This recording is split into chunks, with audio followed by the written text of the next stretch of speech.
오늘도 우리를 인도해 주신 하나님께 진심으로 감사드립니다. 오늘 우리가 함께 묵상할 말씀은 시대의 소망 136페이지부터 있는 말씀을 함께 보도록 하겠습니다. 이 말씀 묵상 가운데 주님께서 또 은혜 주시기를 바랍니다.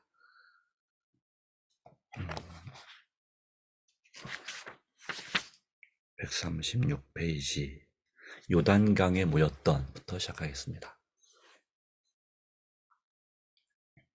요단강에 모였던 이들 중 많은 사람들이 예수님께서 침례 받으시는 그곳에 있었다.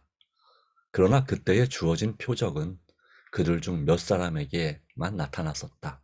그 이전에 침례 요한의 몇 달 동안의 봉사 기간에 많은 사람들은 회개하라는 부르심에 유의하기를 거절하였다. 이리하여 그들의 마음은 강팍하여졌고 이해력은 어두워졌었다. 예수께서 침례를 받으실 때에 하늘이 그에게 대하여 증거하였지만 그들은 그것을 지각하지 못하였다. 믿음으로 보이지 않는 하나님을 바라본 적이 없는 눈은 하나님의 영광의 계시를 보지 못하였으며 그의 음성에 기울인 적이 없는 귀는 그 증언의 말씀을 듣지 못하였다. 지금도 그와 같다. 그리스도와 섬기는 천사들의 임재가 회중 가운데 나타나는 때가 종종 있지만 그것을 깨닫지 못하는 사람들이 많다. 그들은 평상시와 다른 것은 아무것도 발견하지 못한다.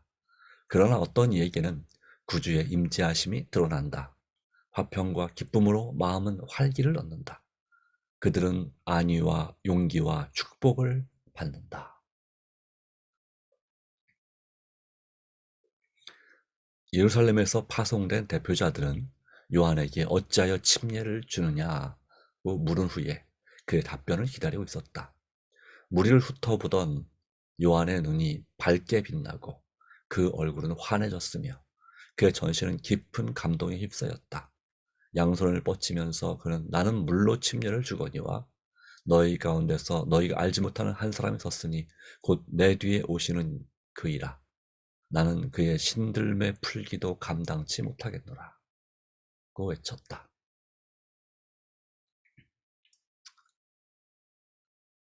가지고 가서 사내들인에 전달할 그 기별은 명백하고 분명하였다. 요한의 말은 오래전에 약속된 분 이외에 다른 어느 누구에게도 적용될 수 없었다. 메시아가 그들 가운데 있다니. 제사장들과 관원들이 놀라서 요한이 말한 그분을 발견하기를 바라면서 주위를 둘러보았다. 그러나 무리 가운데서 그들을 분간해낼 수 없었다. 예수의 침례시 요한이 예수를 하나님의 어린 양이라고 가르쳤을 때 새로운 빛이 메시아의 사업을 환히 비추었다. 요한의 마음은 그가 도수장으로 끌려가는 어린 양이라는 이사야의 말에 쏠리고 있었다. 그 후 여러 주일 동안 요한은 새로운 관심을 가지고 예언의 말씀과 제사 의식의 가르침을 연구하였다. 그는 그리스도께서 하시는 사업의 두 국면, 곧 고난당하시는 희생제물과 승리하시는 왕으로서의 두 국면을 분명히 구별하지 못했다. 그러나 그는 예수의 강림이 제사장들이나 백성들이 알고 있는 것보다 더 깊은 뜻이 있음을 깨달았다. 요한은 예수께서 광야에서 돌아오셔서 무리 가운데서 계신 것을 보았을 때 그분께서 당신의 본성에 대한 어떤 표징을 사람들에게 보여줄 것을 확신하며 지켜보았다. 그는 구주께서 당신의 사명을 선포하시는 말씀을 듣기 위해 매우 초조하게 기다렸다. 그러나 한마디의 말씀도 없었고 아무런 표징도 주어지지 않았다.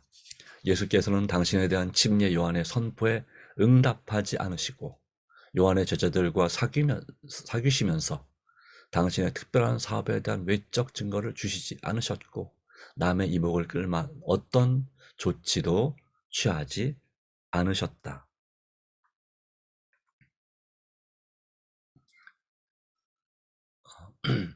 이튿날 요한은 예수께서 오시는 것을 본다. 하나님의 영광의 빛이 자기에게 머무르자 요한은 그의 두 손을 펴면서 이렇게 말한다. 보라, 세상 죄를 지고 가는 하나님의 어린 양이로다. 내가 전에 말하기를 내 뒤에 오는 사람이 있는데 나보다 앞서 계심이라 한 것이 이 사람을 가리킴이라. 나도 그를 알지 못하였으나 내가 와서 물로 침례를 주는 것은 그를 이스라엘에게 나타내려 함이라. 내가 봄에 성령이 비둘기같이 하늘에서 내려와서 그의 위에 머물렀더라. 나도 그를 알지 못하였으나 나를 보내어 물로 침례를 주라 하신 그이가 나에게 말씀하실 때 성령이 내려서 누구 위에든지 머무는 것을 보거든 그가 곧 성령으로 침례를 주는 이인 줄 알라 하셨기에 내가 보고 그가 하나님의 아들이심을 증거하였노라. 이 사람이 그리스도란 말인가? 사람들은 두려움과 놀라움으로 방금 하나님의 아들로 선언된 분을 바라보았다.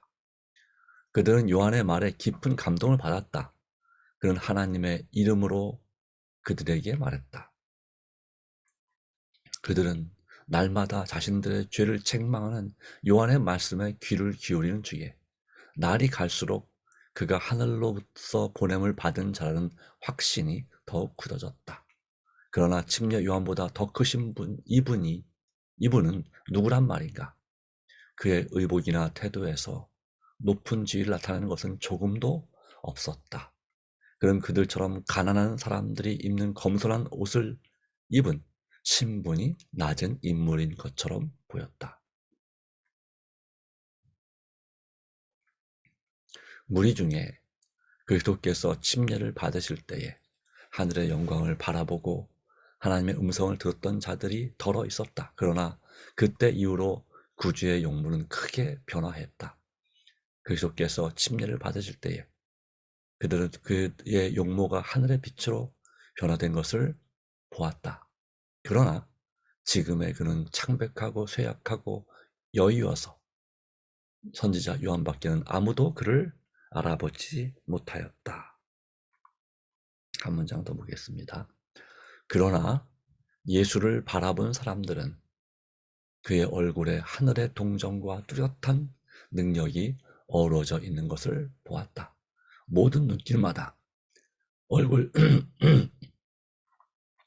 전체에 겸손과 말할 수 없는 사랑의 표정이 깃들어 있었다.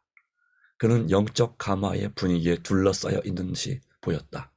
그의 태도는 온순하고 겸손한 반면에 숨길래야 숨길 수 없는 능력을 느끼게 하는 인상을 사람들에게 주었다. 이분이 바로 이스라엘이 그토록 오랫동안 고대하여 오던 분이신가. 아멘.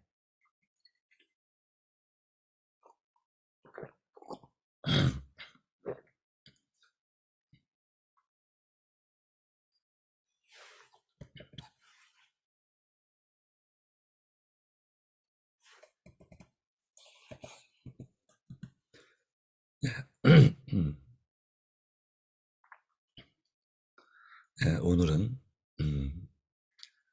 예수님께서 침례 받으신 후에 바로 세상 죄를 지어가는 하나님의 어린 양으로서 나타나신 모습을 살펴보고 있습니다. 네, 예수님께서 침례를 받으신 후 성령의 충만을 받아 성령에 이끌려 광야에서 40일 동안 금식하면서 시험을 받으신 후에 다시 바로 이 요한이 침례 주던 요단강 건너편 베다니에 와서 거인시는 모습을 보는 것입니다.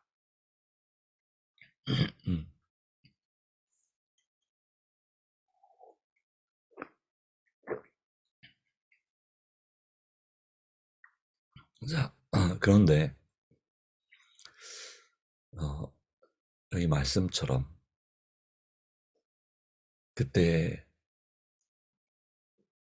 많은 사람들이 침례 요한의 회개하라는 부름에 유의하여 순종하였지만 또 많은 사람들은 회개하라는 침례 요한의 부름에 유의하기를 또는 따르기를 거절했습니다. 이것은 바로 침례 요한을 통한 성령의 음성이었죠. 그 성령의 음성을 회개하기로 요청하는 바로 사도행전 5장 31절에도 이스라엘로 회개케 하시는 하나님이라고 말씀했습니다. 우리 마음에 회개할 마음이 드는 것은 하나님의 역사입니다. 특별히 성령 하나님의 역사입니다. 그러나 그 부름에 우리가 귀를 기울이기를 거절하면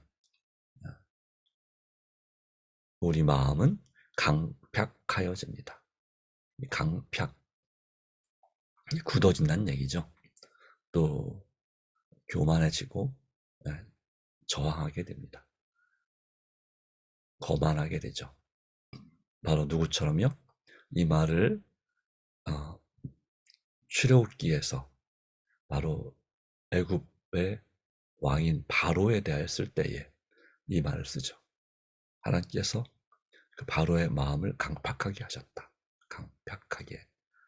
자, 그러다 보니까 마음이 부드럽지 않기 때문에 이해력도 어두워졌었습니다. 그랬죠.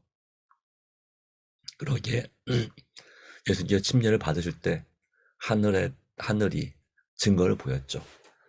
예수님의 얼굴에 영광이 빛나고 그리고 성령이 비둘기처럼 예수님의 머리 위로 임하시고 하늘이 열리고 하늘에서 소리가 들렸습니다. 이는 내 사랑하는 아들이요 내 기뻐하는 자. 눈으로도 보였고 또 귀로도 들렸습니다. 그러나 그들은 그것을 지각하지 또는 자각하지 깨닫지 못했습니다. 그런 소리가 그들의 귀에 들리지도 못했고 또한 그런 모습을 보지도 못했습니다. 그걸 본 사람은 몇 사람 되지 않았다라고 했죠. 그러기에 이 말씀에 유의할 필요가 있습니다. 믿음으로 보이지 않는 하나님을 바라본 적이 없는 눈은 하나님의 영광의 계시를 보지 못하였으며 역시 믿음으로죠. 그의 음성에 귀를 기울인 적이 없는 귀는 그 증언의 말씀을 듣지 못하였다라고 하는 것입니다. 그러니까 이 말씀은 이사야 6장 8절 이하에 9절 이하에 바로 하나님께서 이사야를 부르시면서 그에게 보낼 사명 가운데 이 백성들로 하여금 보아도 보지 못하고 들어도 깨닫지 못하게 하라라고 하는 그 말씀에서부터 시작이 된다고 볼 수 있겠습니다. 그들에게는 믿음이 없어서 이스라엘 당시 이스라엘 백성들은 믿음이 부족하여 하나님의 역사를 볼 수 있는 눈을 갖지 못했습니다. 즉 세상의 염려와 이생의 자랑과 또 육신의 정욕으로 또 안목의 정욕으로 눈이 어두워졌습니다. 영적인 분별력이 사라졌습니다. 바로 믿음으로 생기는 말씀을 통해서 성령께서 깨닫게 하시는 그런 영적 분별력이 사라지게 됐을 때 그들은 믿음이 없어서 보아도 보지 못했습니다. 또 들어도 깨닫지 못했습니다. 바로 그 말씀에 대해 이 구절은 믿음으로 다시 말하면 믿음이 없었다 이 말이죠. 지금도 그와 같다 마찬가지다 라고 하는 것입니다. 어쩌면 우리 주변에 이 말씀처럼 그리스도와 섬기는 천사들의 임재가 우리 교인들 가운데 나타나는 때가 종종 있지만 그걸 깨닫지 못하는 사람들이 무척이나 많다고 하는 것이죠. 평상시와 다른 것을 아무것도 발견하지 못할 수 있다고 하는 것입니다. 우리 마음에 믿음이 부족할 때, 또 우리의 마음 가운데 정말 하나님의 말씀을, 하나님의 은혜를 보기를 사모하지 못할 때, 우리 마음에 죄악이 회개하지 못한 죄가 있을 때, 누구에 대한 증오와 미움이 있을 때, 세상을 살아가는 마음이 가득할 때 우리는 하나님의 음성을 들을 수 있는 귀가 닫혀있는 상태에 있을 수 있겠습니다. 영적으로 눈먼 소경이고 또 귀머거리인 상태. 예수님 당시에 바리새인들에게 너희는 바로 눈먼 소경이다 그랬죠. 그것처럼 우리도 이와 같은 믿음이 없다면, 정말 간절히 하나님과의 친밀한 교제, 하나님의 음성을 듣는 삶을 살지 못한다면, 역시 우리도 우리 주변에서 일어난 그런 하나님의 임재를 깨닫지 못할지 모릅니다. 어쩌면 이것이 현실입니다. 어떤 얘기는 구주의 임재하심이 드러나지만, 그래서 화평과 기쁨으로 마음은 활기를 얻지만, 또 안위, 즉 위로와 용기와 축복을 받지만 우리가 그런 경험을 하지 못하는 이유는 무엇일까요? 예배 중에서, 또 개인적으로 기도하는 가운데, 또 성경제를 묵상하는 가운데, 또 자신의 경험 가운데서 구주의 임재하심을 깨닫지 못하는 것입니다. 이것이 바로 사도 요한 당시, 또 그 이전에 침례 요한 당시, 그리고 예수님 당시의 모습이었습니다. 어쩌면 이것은 역사 이래로 이와 같은 경험들을 꾸준히 이스라엘 백성들뿐만 아니라 세상 모든 사람들이 경험해 왔다고 봐야 되는 것이 맞을지 모르겠습니다. 그러나 침례 요한의 눈은 밝게 빛나고 얼굴이 환해졌다. 전신에 깊은 감동이 휩싸였다. 바로 광야에서 돌아오신 예수님, 그들을 기다리던 메시아, 바로 그리스도, 그분을 보았기 때문이죠. 네. 그러나 사내들인에서 요한이 누구인지에 대한 답변을 들으러 온 사람들은, 즉 제사장들과 관원들은 그 요한의 말을 듣고 주변을 둘러보았으나 뭐 했다고요? 그 무리 가운데서 예수님을 분간해낼 수 없었다고 말하는 것입니다. 뭐 똑같은 사람인데, 아니 누가 거기에 세상죄를 지고는 하나님의 어린 양, 바로 그리스도 메시아가 있느냐, 못 본다고 하는 것입니다. 볼 수 없었다고 하는 것입니다. 그러기에 오늘 우리가 기도해야 될 것은 무엇일까요?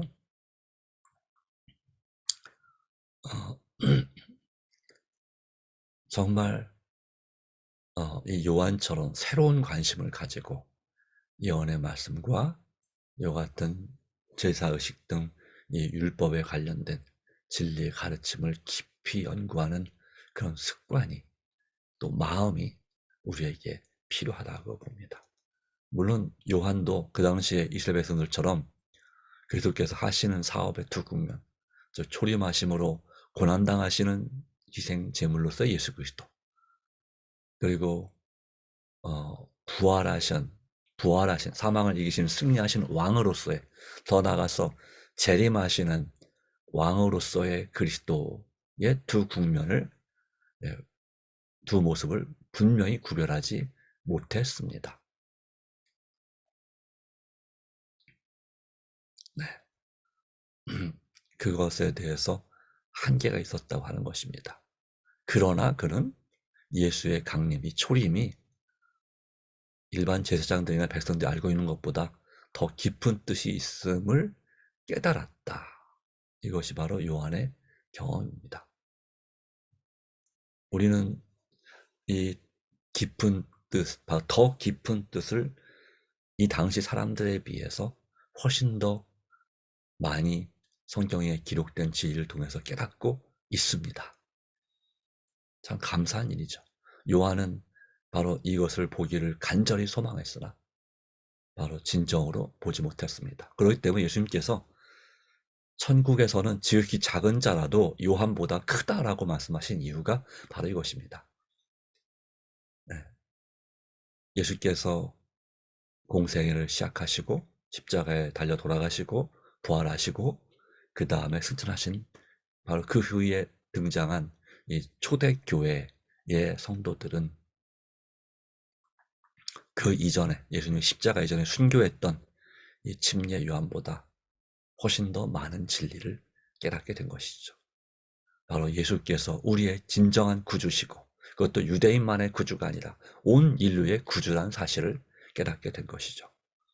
그리고 그를 통해서 바로 우리에게 성령께서 충만히 임재하실 수 있고, 즉 이른비 성령을 받을 수 있고, 우리가 한 마음으로 연합하여서 우리가 성령 충만한 삶이 된다면 마침내 늦은비 성령 충만을 받을 수 있고, 그때 우리는 하나님의 실제적인 우리 가운데 역사하시는 충만한 임재를 경험하게 될 것입니다. 그러나 위에 말했던 것처럼 하나님의 영광을 믿음으로 하나님의 영광을 본 적이 없는 눈과 믿음으로 하나님의 음성을 들어본 적이 없는 귀는 역시 그때도 예수님 재림 직전에 있을 늦음이 성령 충만 운동, 큰 외침 운동이 일어났을 때에도 아무것도 보거나 깨닫지 못하게 될 것입니다. 도리어 성령 충만함으로 크게 외치는 사람들이 어쩌면 광신적으로 너무 지나치게 하나님을 잘못 믿는 것으로 그렇게 오해하면서 예수님 당시에 유대 관원과 제사장들처럼 바리새인들처럼 그렇게 배척하고 박해할지도 모릅니다. 누가요? 우리가 그런 사람들에 대해서 그렇게 대할지도 모릅니다. 그러기에 우리가 구할 것은 무엇일까요? 어떤 표징이 아니라 정말 하나님의 말씀을 보게 해주시기를, 그리고 우리 자신의 형편을 알고 예수님의 그 십자가에 나타난 그 모습을 온전히 깨닫게 해주시기를 기도하고, 정말 세상 죄를 지고 가는 하나님의 어린 양이신 예수님의 그 아름다운 모습을 보게 되기를 간절히 바랍니다.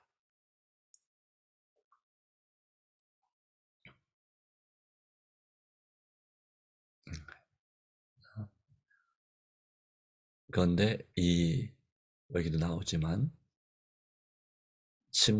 바로 예수님 40일 금식 후에 사단의 시험을 이기고 돌아오신 예수님의 모습을 누구밖에 못 봤냐면 침례 요한밖에 제대로 알아보지 못했다라고 했죠. 침례 받을 때의 모습을 보았고 영광을 여기 또 말한 것처럼 147페이지 끝에 무리 중에는 바로 그리스도께서 침례를 받으실 때 하늘의 영광을 바라보고 하나님의 음성을 들었던 자들이 몇 명 있었다고 합니다. 그러나 다시 돌아오신 예수님을 그들이 알아보지 못했습니다. 왜 그럴까요? 40일 동안 금식하면서 정말 너무나 몸이 쇠약해지고, 그리고 얼굴의 모습이 크게 변화된 그런, 알아보기 힘들 만큼 변화된 그런 모습 때문에 라고 하는 것입니다. 그래서 이게 그때 이후로 구주의 용문은 크게 변하였다 하는 것은 하늘의 빛으로 변화된 이것을 말한다기보다는, 이것도 사실이지만 여기에 그 이후에 이렇게 창백하고 쇠약하고 바로 선지자 침례 요한밖에 알아보지 못할 만큼 그렇게 변했다는 모습을 설명하기 위해서 이렇게 크게 변했다고 말하는 것입니다. 그러니까 예수님께 침례를 받으심으로 그 용모가 하늘의 빛으로 변화됐다고 할 때에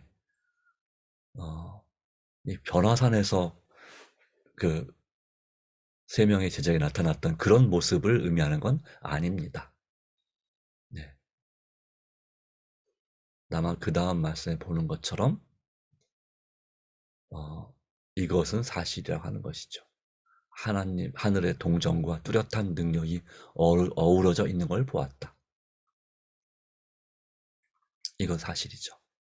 그리고 모든 눈길마다 얼굴 전체에 겸손과 말할 수 없는 사랑의 표정이 깃들어 있었다. 그는 영적 감화의 분위기에 둘러싸여 있는 듯이 보였다 라고 하는 것이죠. 바로 이런 모습이 예수님의 모습이다라고 하는 것입니다. 예. 온순하고 겸손한 반면에 숨길래야 숨길 수 없는 능력, 또 비범함을 느끼는 그런 인상을 사람들에게 주었다. 그러나 그 모습을 볼 수 있었던 사람들도 바로 그분이 진짜 오랫동안 고대에 하셨던, 해왔던 그런 메시아인가 하는 것에 대해서는 확신을 갖지 못했다고 하는 것이죠.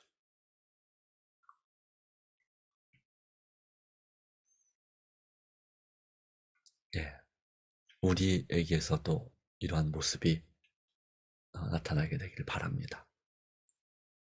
하늘의 동정과 뚜렷한 능력이 어우러져 있는 모습, 모든 눈길마다 얼굴 전체에 겸손과 말할 수 없는 사랑의 표정이 깃들어 있는 모습, 그리고 영적인 가마의 분위기에 둘러싸여 있는 그렇게 보이는 예수님의 모습처럼 우리도 기도와 말씀의 생활 가운데서, 순종과 전도의 생활 가운데서 이와 같은 예수님의 모습이, 품성이 우리의 얼굴에 나타나게 되기를 간절히 소망합니다. 네, 기도하겠습니다. 하나님, 오늘도 인도하시고 돌보신 은혜 감사드립니다. 그리고 짧은 내용이었지만 이 말씀 가운데 주시는 모습을 봅니다. 오 주님, 우리에게 믿음으로 주님의 영광을 볼 수 있는 눈을 열어주시고, 또한 성령의 역사로, 또 예수님의 임재로 주님의 음성을 들을 수 있는 귀를 열어주시기를 간절히 바랍니다. 그래서 주님의 음성을 분별할 수 있는, 주님의 모습을 분별할 수 있는, 임재를 분별할 수 있는 그러한 눈과 귀를 열어주시고, 또 우리의 입을 열어 세상적인 말과 불평과 원망을 하기보다는 하나님 앞에 진심으로 감사하고 영광을 돌리는 그런 말을 즐겨하고, 예수님께서 사랑하신 것처럼 우리도 사랑으로 섬기는 그런 하나님의 자녀가, 또 하나님의 일꾼이 되게 해주시기를 간절히 바랍니다. 오늘도 주님께서 우리와 함께 하시는 임재를 경험하기 위하여 오늘도 우리의 자아를 굴복하고 우리에게 주신 십자가를 자원하여 지기를 원합니다. 그리고 주님을 따르기 원합니다. 오늘도 도와주시고 우리의 삶을 변화시켜 주시고, 또한 시험에 들지 말게 하시며 악에 숙고하시고, 오직 먹든지 마시든지 뭘 하든지 하나님께 영광을 돌리는 우리 삶이 되게 하여 주시옵소서. 우리를 죄에서 구원하시고 끝까지 사랑하시는 주님, 오늘 우리의 또 개인적인 드리는 간절한 기도 제목에 응답하여 주심을 믿사오며 예수님의 이름으로 기도합니다. 아멘. 네, 감사합니다. 하나님 은혜가 함께하기를 바랍니다.